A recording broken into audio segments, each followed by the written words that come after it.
Hello, and welcome to another enthralling episode of Furries in the Media, the series that reviews video clips based on how the furry fandom is represented. I'm your host, Abergwine, and today, let's take another look at tonytigergate as presented by Newshouse.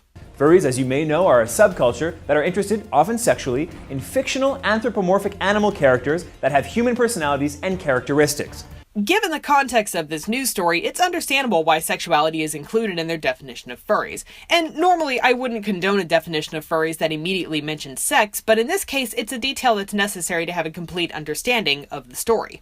So, if you're into Miley Cyrus, or me, you qualify. So furry. Well, regardless of whether you're into those things or not, if you want to call yourself a furry, then welcome to the furry fandom. Recently on Twitter, however, the fursuit-loving fanbase of furries decided to reach out to Tony to share some love and maybe do a little trolling. He did not think the gag was great and immediately blocked anyone from the furry community on Twitter. A recent Tony tweet read, "I'm all for showing your stripes and feathers, etc., but let's keep things great and family-friendly if you could. Cubs could be watching."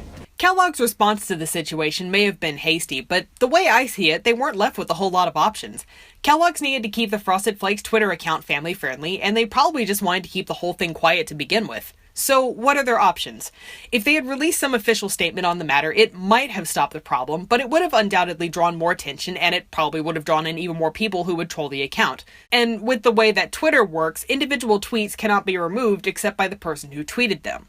In this case, it seemed like their best option was to stay silent, block the offending accounts, and hope that it would all blow over on its own. When furries shifted their attention to another fave food mascot, Chester the Cheetah, he embraced the love with open paws. I have conflicting feelings over the image being used here. On the one hand, the context of the story does include sexual themes, and the image is definitely relevant to that. But on the other hand, I wish they didn't use the image because even though they didn't describe furries as always being sexually interested in anthropomorphic animals, I still think using this image in association with furries could give the audience a distorted view of the fandom. But then on the other hand, the video is presenting the story in a humorous manner, and they probably didn't intend for their audience to take it that seriously anyway. When I reached out to Chester for comments, we slept together. Like, ew. Yeah. Shut up. He lied, because it's really easy for him to be cheesy. Really easy. No, but I didn't feel safe. Tony, if you're watching, DM me, brother. Stripes do it for me. It's pretty clear that the host gets where the furries were coming from. They just meant it in a playful way, and I imagine that neither the show host nor the furries who tweeted at Tony really meant anything by their teasing. But given the demographic the serial is marketed to, it shouldn't come as a surprise that the company did take action in response to the comments. Let's take a look at the review stats. Information accuracy is 100%, and the spirit of the clip is 86%, averaging out to 93%. And now time for my thoughts. I admit, the way I approached my thoughts on this subject the last time tonytigergate was brought up on this show may have been a bit harsh, but my opinion is still pretty much the same.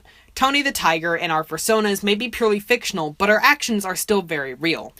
Even though the tweets are all done in the name of humor, if we really want to preserve and improve the fandom's reputation, I don't think we can afford to be willfully ignorant of the fact that we run the risk of perpetuating negative stereotypes when we make these sort of comments in a public space.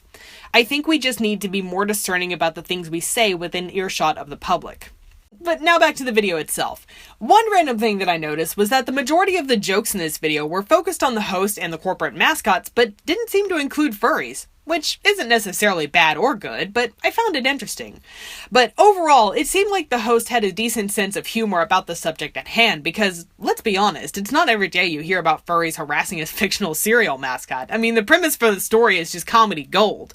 But in any case, the host presented an amusing story in a manner that was lighthearted, entertaining, and ultimately portrayed the furry fandom in a neutral light.